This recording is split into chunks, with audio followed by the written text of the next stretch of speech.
Hi everybody. This is my review of Alexander Payne's Nebraska, which I saw last night. I've been hearing a lot about this movie, hearing a lot about Bruce Dern, his performance in this movie, which I was really excited about because Bruce Dern is one of those actors that, just really has a special place in my heart, like these old character actors from the 70s, like Al Pacino, Gene Hackman, Jack Nicholson, Robert Redford, all those great actors from the 70s. I just love them. I grew up seeing them in their films, and really, really excited about seeing Bruce Dern in this movie. And I've always kind of had a special liking for Bruce Dern because he's one of those really edgy kind of actors, My actual favorite Bruce Dern movie is called Coming Home. It was with Jane Fonda, Jon Voight, another great 70s guy. Who else? I think those were the three main actors in that movie. But it was about Vietnam vets and how they come home and they're all screwed up from their experiences in the war. And Bruce Dern, I think that for me, that was his finest performance ever. I just really, really loved him in that. He played this extremely, screwed up guy coming back from Vietnam, and he just did an amazing job. He's got that edginess. He's got that kind of wild, edge to him. So anyway, I was really looking forward to seeing him in this. So went to see it last night. Okay, so the film is directed by Alexander Payne, who has directed Sideways, which I've not seen. I've heard a lot of people say great things about that movie. They love that movie, but I've never actually seen it. And I think that's the movie that broke Paul Giamatti's career, if I'm not mistaken. And I think he also did the Descendants, the George Clooney film. I did not see that either. So anyway, okay, so this film, very important. This is a black and white film, so if that kind of turns you off, you might not like it. I had no problem with black and white whatsoever. I really, really thought that the black and white look of this film was perfect for this movie, because it was very bleak, very stark, very bleak. This movie. Bruce Dern plays this aging, I would say he's in his late 70s, maybe early 80s. He's been an alcoholic. He's kind of losing it a little bit. He may be on the verge of getting Alzheimer's. When the very first scene of the movie, we see him walking along the highway on the shoulder, and this cop car pulls over and stops him, and then they bring him to the police station, and his son has to come and pick him up at the station. His son was played by Will Forte, I'm not sure if I'm pronouncing that correctly. I had never seen this guy before, but I was extremely impressed. I liked him a lot in this movie. I thought he was fabulous. So he plays one of his sons. Bruce Dern has two sons in this movie, and he's married to this really crusty old broad who's constantly cussing and berating him and yelling at him and just kind of demeaning him and, all kinds of stuff like that. So, it's really they have this dysfunctional family, everybody's really negative. The mother definitely is, and Bruce Dern himself, he barely speaks. And, a lot of the time when people speak to him, you have to kind of, repeat whether his hearing is going or whether he's just not paying attention or whatever. His son is constantly saying, Dad, and he's like, huh, so he has to repeat himself all the time. So this is a movie about this family. Bruce Dern is the patriarch of this family, wearing this old flannel shirt, raggedy jeans, your typical Midwestern kind of laborer, blue-collar type guy. And, okay, so as I was saying in the first scene of the movie, which I got off track of, usually, so he's wandering along the highway because he's on his way. He wants to collect this $1 million lottery that he supposedly won. He gets one of those form letters in the mail that you get from Publishers Clearinghouse or one of these magazine subscription places saying you have won $1 million. Come claim your prize. He has to get to Lincoln, Nebraska, and he lives in Billings, Montana. So his obsession is to get to Lincoln and collect this $1 million lottery prize. And So, of course, the son is trying to tell him, listen, Dad, this is a scam. This is not real. You haven't won any money. But he refuses to believe it. He's like, no, I got to get there. I got to get there. And so that's what the movie is about. His son decides to take him to Lincoln. I guess just to, to shut him up, basically. Because there's no convincing him that this letter is a fake or a phony or whatever. He's like totally convinced this thing is real. And so anyway, they go on this road trip. Excuse me, I'm getting over a cold. Got a bad cough. So anyways, it's like a road trip movie. They're going across the country. Excuse me.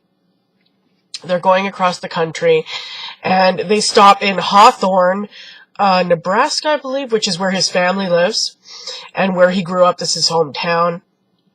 So the movie is less about them going to collect this lottery prize than it is about kind of like a study of this family and a study of Bruce Dern and his character, who really is a very, very sad, very, and like I said, the black and white motif of this movie was perfect because the characters were so colorless. Their lives were so colorless.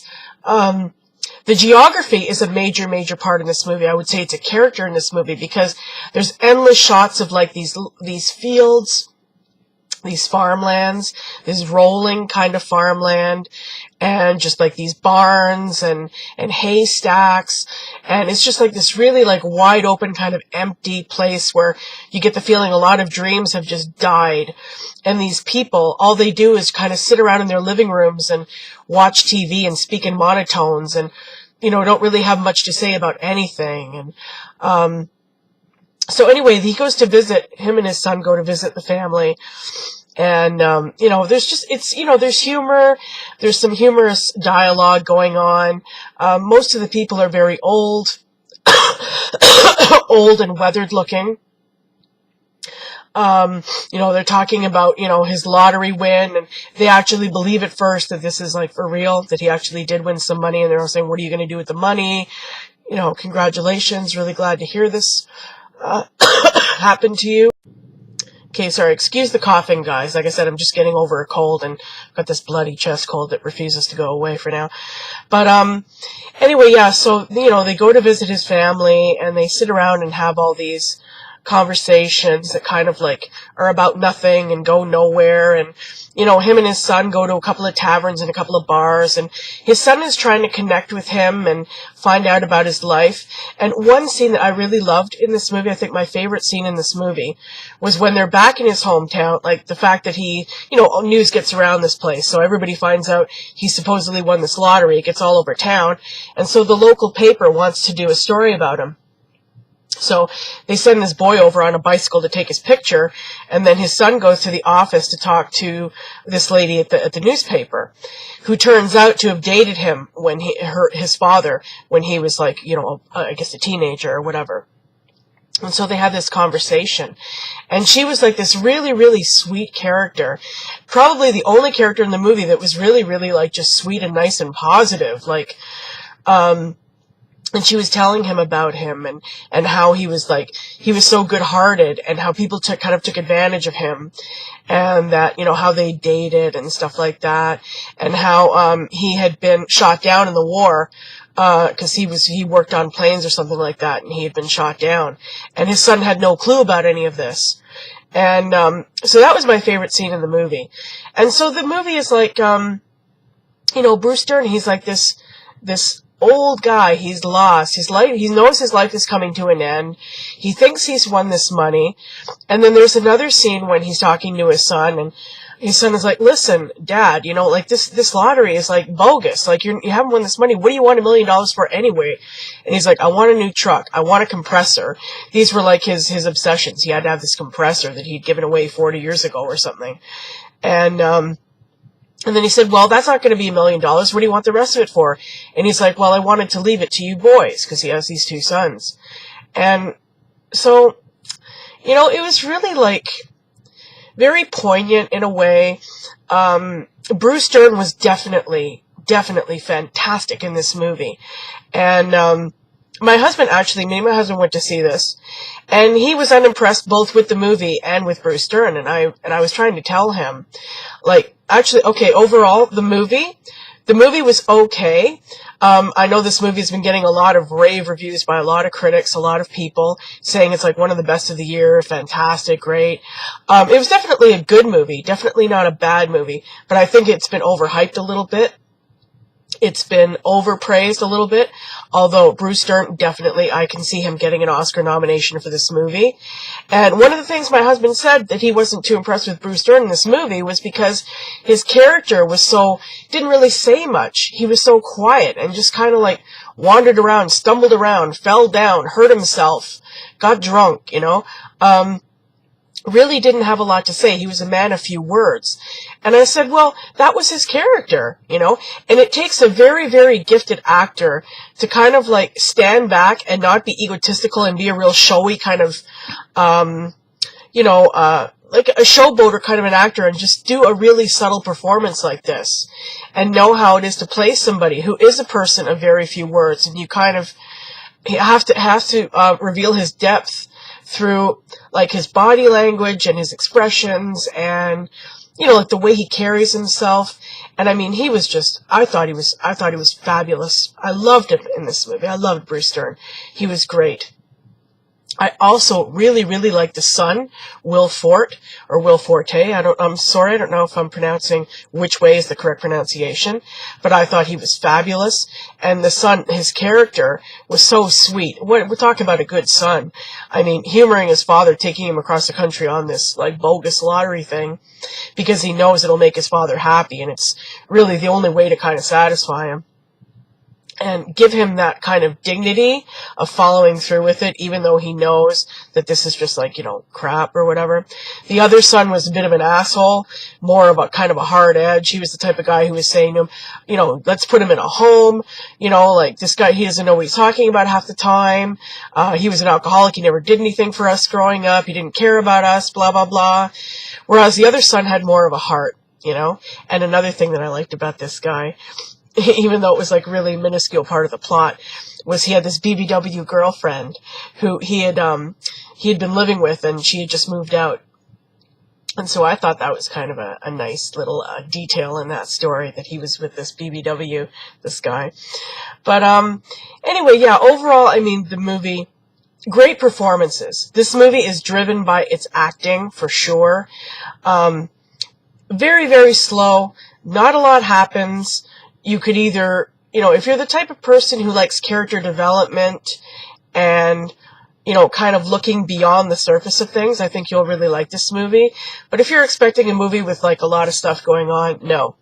And like I said, it's got that look to it. It's got that black and white thing, which is not for everybody. A lot of people might not like that or get turned off by that. But like I said, I think it really, really added to the flavor of this movie, the black and white. It was perfect, a very good choice to film this movie in black and white. It was a real slice of Americana, like them going across the country on this road trip and seeing all the, these farms and stuff in the Midwest, like thinking about the kind of people who live there. And there was another really good scene where the mother, this battle axe of a wife, although she does kind of reveal a couple of scenes, they show her being a little bit softer, but mostly she's like one of these real just loud, aggressive, brash, demeaning type of women. Anyway, she comes to visit them when they're on this road trip. She meets up with them in Hawthorne when he goes to visit his family, and they go to visit the cemetery, and a lot of his, Bruce Dern's family are buried there, and she's talking about all these people and saying, this person was a real whore, this person was a loser, blah, blah, blah, and, talking about how his brother, Bruce Dern's younger brother, died of scarlet fever, in the same room with him when he was like 2 years old. So, like, just really gives you a sense of, like, the lives of these people, that a lot of them had similar lives, and, not a lot happens to these people, They either grow old in these places and die, or they move on and get out. And most of them don't get out. Most of them end up staying and kind of just rotting in these places and not really going anywhere in their lives, and being chronically dissatisfied and chronically complaining and just, being very sad, basically. So I would definitely recommend this film for people to go see it, because it is a quality movie. And again, you got to see Bruce Dern in this movie, especially if you're a fan of those 70s guys, those 70s actors like me. I think you will definitely enjoy him in this. Also, I have to mention Stacy Keach was in this movie, another 70s guy. Maybe not as well known as Bruce Dern or any of the other 70s actors, but he was really good. He played this real, kind of an asshole guy. Seemed nice at first, but then, of course, turns out to be a jerk. And he was really, really good, too. I really enjoyed Stacy Keach in this movie. So, let's see, is there anything else I want to say? I guess not.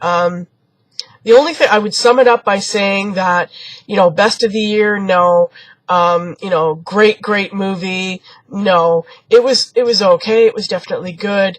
The acting was the showpiece of this movie. Not so much the story, but the acting. And kind of the subtlety that's underneath it all. So I would definitely recommend it. Check it out. Go see it. Great to see Bruce Dern again, and I hope to see him get nominated for an Oscar, because it's definitely in that caliber, his performance in this film, and I hope to see him rewarded, because he's one of those actors who, although everybody knows him, and he's got a long career, he hasn't really been recognized the way he should, I don't think. So hopefully, if he gets a nomination, at least the nomination, he might not win, but if he gets the nomination, that would be great, a really great homage to him, and his great work over the years. Okay, so I hope you guys enjoyed this, and I will see you for my next review. I'm probably going to be seeing quite a few movies over the Christmas holidays, because there's a lot of stuff coming out I want to see. Her with Joaquin Phoenix, I've heard a lot about that, and I love Joaquin Phoenix anyway, anything. So I'll be seeing that. There's another movie that's been getting a lot of buzz called American Hustle that's supposed to be awesome. I'm considering going to see the new Scorsese, although I don't know, I'm not too sure about that one. His later movies I haven't liked as much as his earlier stuff, but I don't know. We saw a trailer for it last night and it looked, I don't know. We'll see about that one. And then there was one other one that, oh yeah, the Coen Brothers movie, Inside Llewyn Davis. Probably going to be seeing that. So, you should be seeing reviews of those if I do see them, and I will talk to you soon. Thanks for watching. Bye, guys.